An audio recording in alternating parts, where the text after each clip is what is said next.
Think of a popular SUV and there's a good chance the Nissan Qashqai will come to mind. After all, this is the car that pretty much kicked off the recent SUV craze. However, the car reviewed here was around long before the Qashqai and has been in production over double the time the Nissan has. That car is of course the Honda CR-V.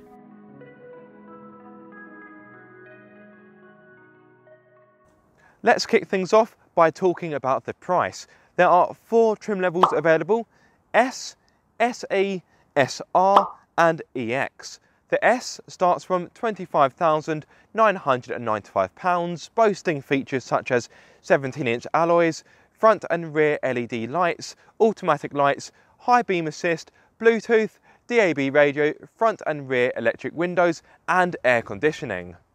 SE starts from £27,855, adding features such as 18-inch alloys, leather steering wheel and gear knob, dual zone climate control, smartphone connectivity, 7-inch Honda Connect infotainment system and front and rear parking sensors.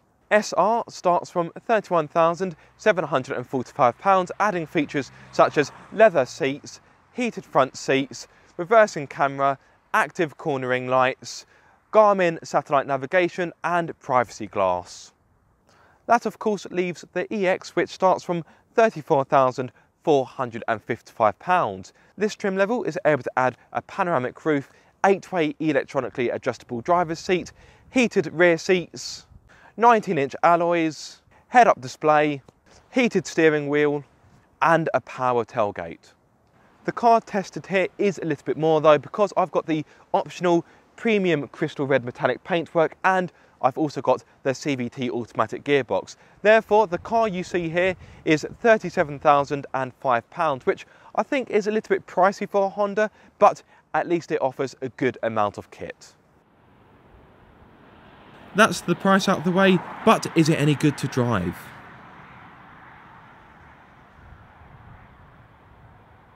If you're looking for an SUV with a raft of different engine choices, I'm afraid you will need to look elsewhere. The same applies if you are looking for a diesel. At present, there is only one engine available for the CR-V, which is a 1.5 litre 4-cylinder turbocharged petrol engine. There will be a 2-litre hybrid coming, but that will also be petrol and not diesel. So, like I say, if you're looking for a diesel, you will need to look elsewhere. This engine is mated to a CVT automatic gearbox, but you can have a 6-speed manual if you prefer. Now, if you are unaware of what a CVT automatic gearbox is, CVT stands for continuously variable transmission. And unlike a traditional torque converter or a dual clutch unit, it only has one gear. Now, the advantage of having a CVT gearbox is it's lighter, it is easier to construct, it has less moving parts, therefore it should be more reliable, and it offers better fuel economy. Now, there are a few drawbacks. If it does go wrong, which it shouldn't do, it's a Honda.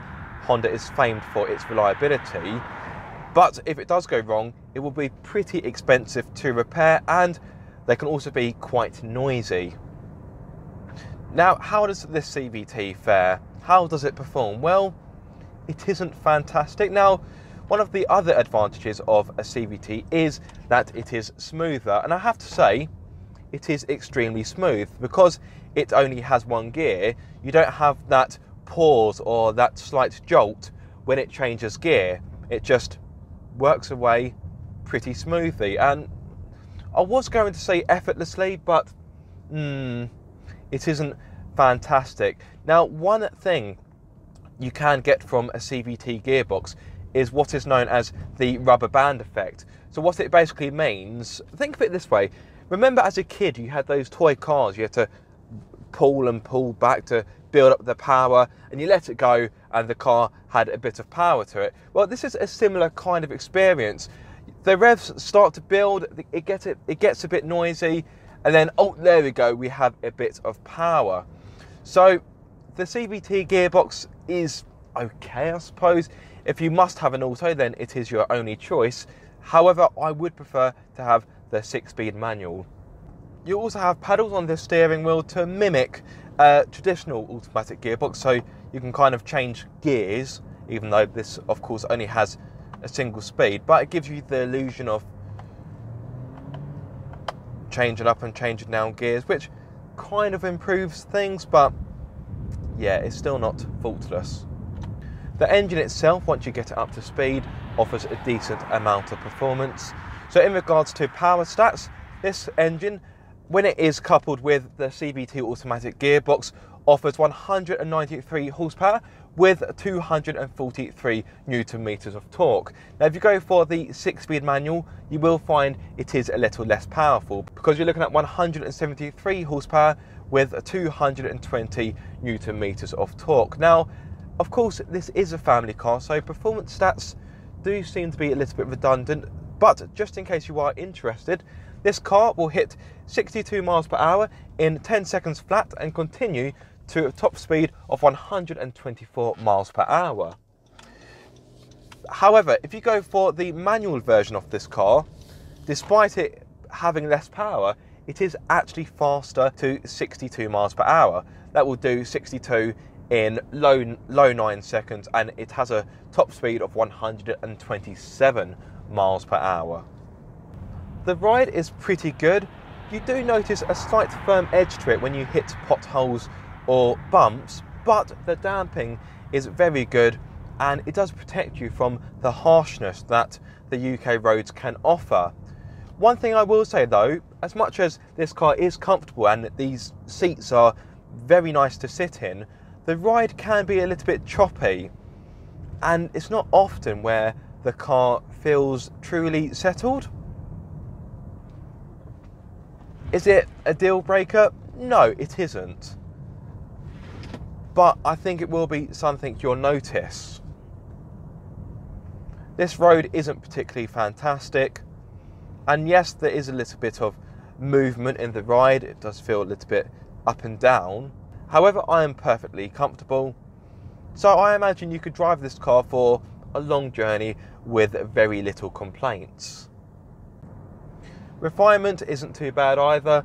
Yes, there is a little bit of road noise, but this car does have big 19-inch alloys. And although I can notice the road noise, I wouldn't exactly call it deafening. In regards to wind noise, again, that is pretty good, and I don't feel like I have to shout or raise my voice. Okay, granted, I'm only doing 35 miles per hour on a 40 mile per hour road, but even so, I do feel relatively cocooned in here, which is pretty good. Now, it doesn't take you long to realise this car is not set up for a sporty drive. The steering has got a decent amount of weight to it, but the handling does leave quite a bit to be desired. It is a big heavy car, therefore you do get quite a bit of body roll. The grip is average at best, and the steering hasn't got a lot of feedback, particularly on the initial turn-in.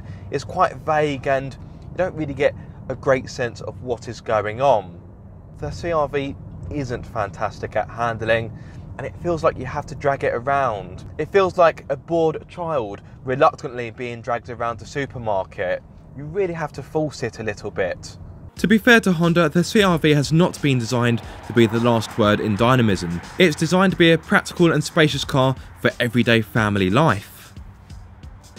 This is where the CR-V really starts to make sense, because the inside is simply so spacious and practical. I've got plenty of space in the front, I've got more cubby holes than I could ever dream of, and getting a good driving position is very easy thanks to a steering wheel that adjusts for rake and reach, and a driver's seat which is 8-way electronically adjustable with 2 memory functions, which will be handy if this is going to be a family car with more than one driver. Now, in regards to cubby holes, as I mentioned, there are plenty of them. The door bins are of a good size. I've been able to fit a 500ml bottle of water in there with very little problem, and in fact there's space for another one, and I've also been able to fit a snack bar in there, so the door bins are of a good size. There are also 2 cup holders in the middle. You've got a storage area where you can pop your smartphone or perhaps the key for the car. You've also got another tray in the middle which can be slid forwards or backwards, or you can remove it altogether. and you've also got space underneath, along with 2 USB ports, a HDMI port and a 12-volt socket. You've also got a 12-volt socket up here as well. There's also a sunglasses holder up here, and you get this wide angle mirror, which is really handy if you want to keep an eye on the children if you're on a road trip. So yes, that is pretty handy. And last but not least, you do of course have a glove box, which once more offers a decent amount of space. Overall, the front of the CR-V is a nice place to be, but I'm really not a fan of the wood effect trim, and the infotainment system isn't enough to drive anyone berserk. That aside, what is space like in the rear? Thanks to a longer wheelbase compared to its predecessor, the rear of the CR-V is very spacious indeed. As always, the driver's seat has been set for me. I'm 6'2", so I am of course a big lad, but even so, I've got plenty of leg room and knee room. Very impressive indeed. I could have a tap dance back here if I really wanted to. Yeah, very impressive indeed. I can also fit my feet underneath the seat in front of me, so I can really stretch out and relax. Marvellous. But what about headroom? Well, this car does of course have a panoramic roof, which quite often can rob you of headroom. So how do I get on? Yeah, that is pretty decent. So if you are a taller passenger, fear not, the back of a CR-V will be very spacious for you. Now, could you fit 3 adults back here? Well, yes, it is doable. Of course, it is a bit tight, but it isn't too bad. The middle seat is set a little bit higher up.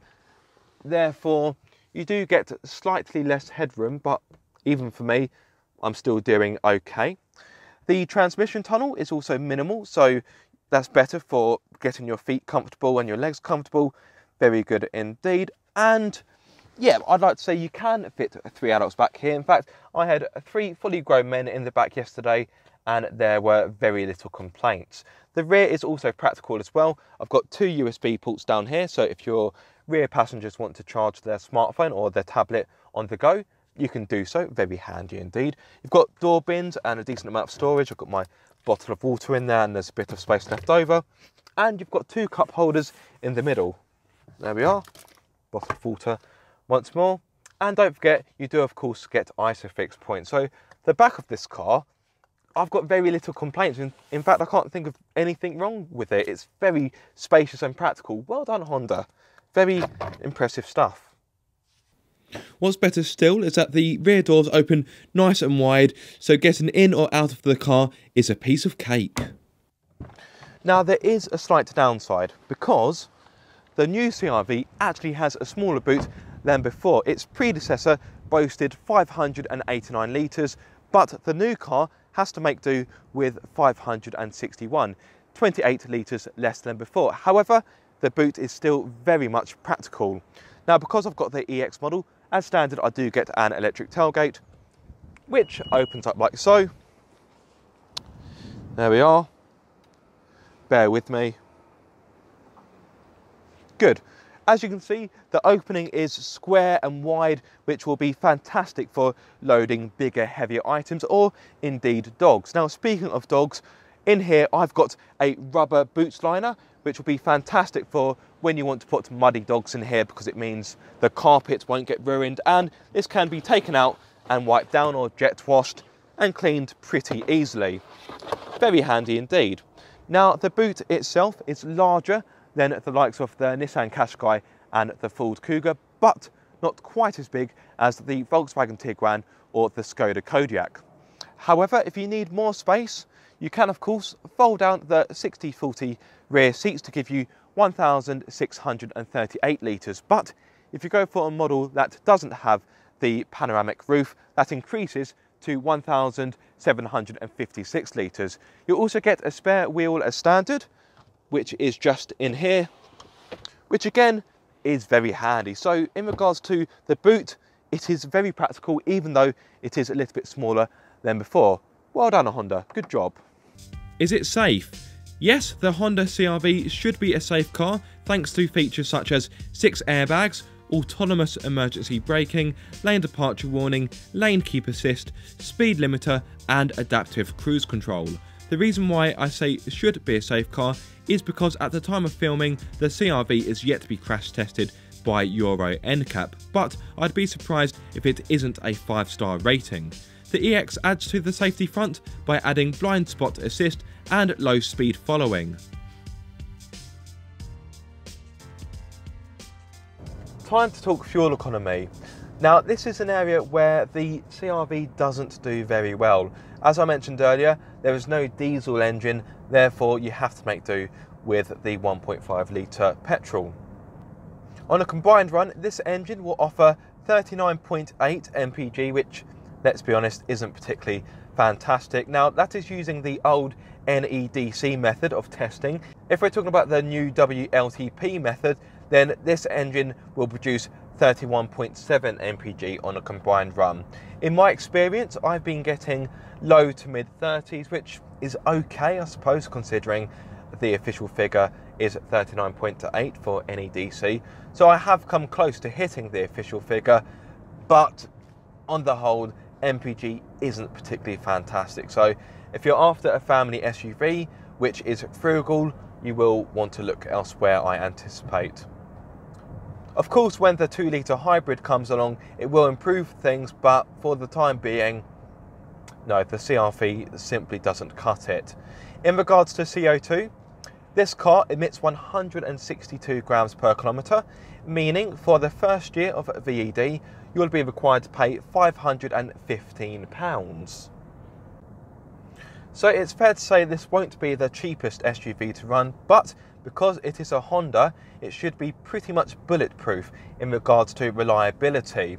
This is the sort of car that, as long as you look after it, make sure it is serviced when it's meant to be, then it should look after you for a very long time. And in fact, if you look around, you'll see CR-Vs which are quite a few years old, which are still running. So that is testament to the reliability that this car can offer. So I can see no problem with you owning this car for 10, 15 years, maybe longer, and it should still work fine. The Honda CR-V may not be the most exhilarating SUV to drive, but I imagine that won't matter a jot to buyers as it makes up for it in other areas. It offers plenty of space, practicality, equipment and safety, plus it's a Honda, therefore it should be as reliable as clockwork. My only real gripes with the car are the clunky infotainment system, the poor fuel economy and the CVT gearbox. But apart from that, Honda has built a good car here. The CR-V then is like a sensible pair of trousers. It's practical, reliable and dependable, but if you're looking for excitement, you might want to look elsewhere. Thank you so much for watching this video, I hope you have enjoyed it. If so, give it a massive thumbs up. If you are subscribed, don't forget to click that bell icon so you get notified every time I make a video. And if you aren't subscribed, guys, what are you waiting for? Be sure to subscribe for more car obsession.